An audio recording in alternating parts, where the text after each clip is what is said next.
Good afternoon, good evening, good morning, wherever you are, whenever you are. Hello. Thank you for watching my videos. It's Mike. It's May 1st, 2011. Here's a few things that caught my eye. You have no freedom. Your freedom is completely contrived. No one is truly free. Now, there are good reasons for this, of course. In societies, you do have to have some rules, some restrictions placed upon people. Perhaps if they are thinking of committing criminal activity, for instance, and are detected doing so. But there is a fine line between criminal activity and peaceful protesting, as Charlie Veitch discovered on Thursday afternoon, when two members of the Cambridgeshire Constable Service turned up at his door to place him under arrest for conspiracy to breach the peace, i.e., before he had even done anything, he was arrested, placed into a cell for roughly 18 hours, 18 hours, driven down to London, was interviewed at the Metropolitan Police, by the Metropolitan Police at some unknown police station, and then let go, without charge. Now, of course, why did they arrest Charlie Veitch? Linked down below. A number of videos. The first one is of his arrest and the process the constables went through to arrest him. Also, a arrest linked down below of another group that was planning a peaceful little protest to protest the royal wedding and the amount of money that was being spent by it. But of course, this particular group wasn't actually planning on doing anything in the route of the wedding on Friday. No, they were planning on having a little protest inside Soho Square, perhaps wandering around after that. Also linked down below a couple of reports from the zombies that were arrested. Effectively, it was going to be a piece of street theater. The professor that was arrested, along with a few of his friends, was effectively going to be setting up a mock guillotine and chopping off the heads of effigies of people with a wooden blade. No real danger there. But of course, with the royal wedding in London, the Metropolitan Police were taking no chances.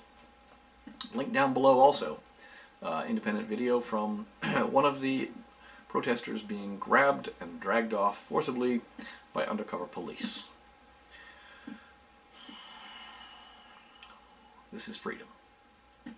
This is freedom in the UK.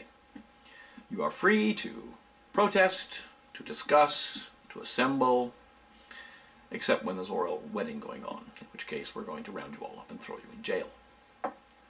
Sounds vaguely familiar to what happens in other free countries, like China. Yes. A couple of other videos that are linked. The fellow that recorded the arrest in Soho Square also recorded people being questioned under Section 60. Now, Section 60, what is it? There is a Metropolitan Police frequently asked page about Section 60.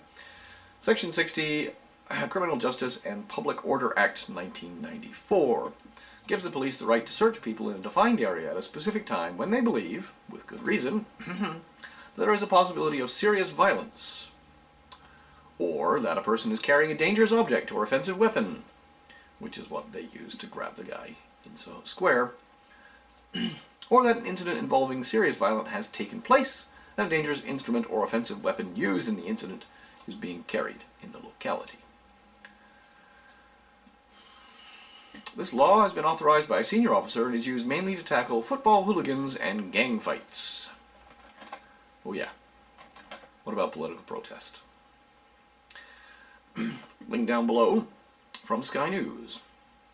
The official piece was not titled Police Arrest 55 in Royal Wedding Zone. Good propaganda piece for the government and the authorities in London. So, Charlie Veitch was arrested. A number of other protesters were arrested before, and even before the wedding was even scheduled to begin. Many people were stopped on the streets and had their possessions searched for no particularly good reason. Zombies, for instance, they weren't carrying anything that could be considered a weapon, or is potentially dangerous, or could be used in terrorism. No, you are free to do whatever the government tells you to do. For instance, you are free to operate an automobile, provided, of course, that you get one of these. Driver's license. Provided, of course, in Canada that you have insurance. And, of course, that you also have the car registered with the government. None of this is required for operating a car, but it is required for driving. Little trick there. Back to the news. Royal wedding. Police use Section 60 to deter anarchists.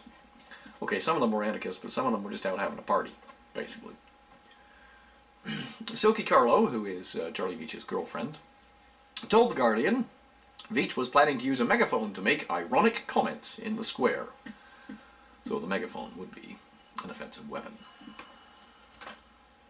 You never heard any of this on the mainstream news, of course.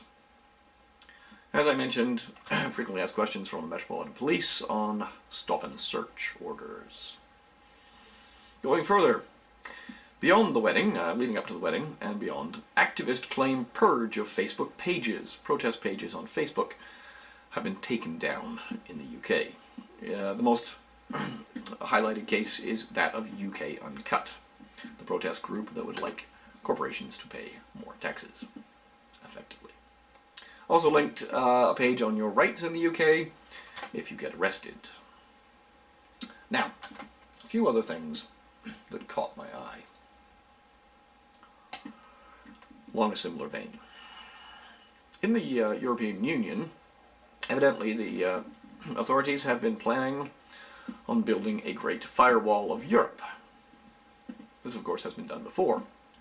China, for instance. Australia. There are a number of countries where this takes place. Before we go into great detail on that, though, a link here. British firm offered spying software to the Egyptian regime. A British company offered to sell a program to the Egyptian security services that experts say could infect computers, hack into web-based email and communication tools such as Skype, and even take control of other groups' systems remotely. This basically is government-sponsored spyware. Now, the company in question, Gamma International, has not supplied any of its FinFisher suite of products or related training to the Egyptian government, they say. Gamma International UK Limited manufactures equipment for dealing with security-related threats, and it supplies only to governments. So you think you're free, do you? A couple of links below. F-Secure, their antivirus software, and a number of other antivirus software, actually catches this stuff. A quote at the bottom of it. It would be a slippery slope to stop detecting government Trojans. If the USA's government should ask us not to detect something, and we would do it, then what? Should we avoid detecting software, hacking software used by governments? And of which country? Germany, UK, Israel, Egypt, Iran? Difficult questions. Also linked below the FinFisher page itself. There's not much information on there. Along a similar vein, of course, last couple of weeks there's been the whole hoo-ha around the fact that iPhones have been tracking your position and storing it into a file, a completely unencrypted file that gets stored on your computer, and occasionally is sent to Apple to tell them where you've been. Now the data is apparently anonymous. Google evidently does the same thing. Linked here below from the Wall Street Journal. Apple and Google collect user data. Indeed, linked below from the Daily Mail, TomTom apologizes for selling customer sat-nav data, which police use to set up speed traps, so your little GPS units. When you plug them into your computer to update them, they are sending back the information about where you've been and what speed you are traveling at. And of course, perhaps you think that your device, your mobile device, is protected. Afraid not. Link here from a company called Cellbrite from Israel. They have a product called UFED 2.0, which apparently has been used by the Michigan State Police during routine stops, road stops. Now, They have a little funky technology called Bluetooth snarfing. What's a snarfing thing? Yeah, basically older implementations of Bluetooth could be hacked very easily. And you can pull all kinds of information out via Bluetooth, things like contact lists, phone calls you've made, so on and so forth. If they actually get possession of the device and plug it into this UFED, it can dump everything off of your mobile phone, including everything you've ever deleted. Tricky little things. Over here in Canada, we are apparently being free to elect a new government tomorrow. The main parties, the Conservatives and the Liberals, have been fighting over certain things, and the Liberals are going down quite dramatically. It would appear that the third party, the New Democratic Party, may indeed actually get a large number of seats, putting Jack Layton in charge. I certainly hope not. Unfortunately, in Canada, we do have a choice, or at least in Kitchener-Waterloo, I have a choice. I can choose to vote for one of the primary parties, or I can choose to vote for the Pirate Party. Yes, the Pirate Party has come to Canada, and they are running a candidate in Kitchener-Waterloo. Stephen Scott something.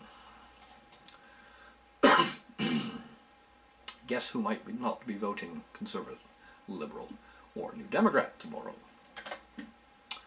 Finally, all this talk of freedom and censorship. I've got a lot more links down below.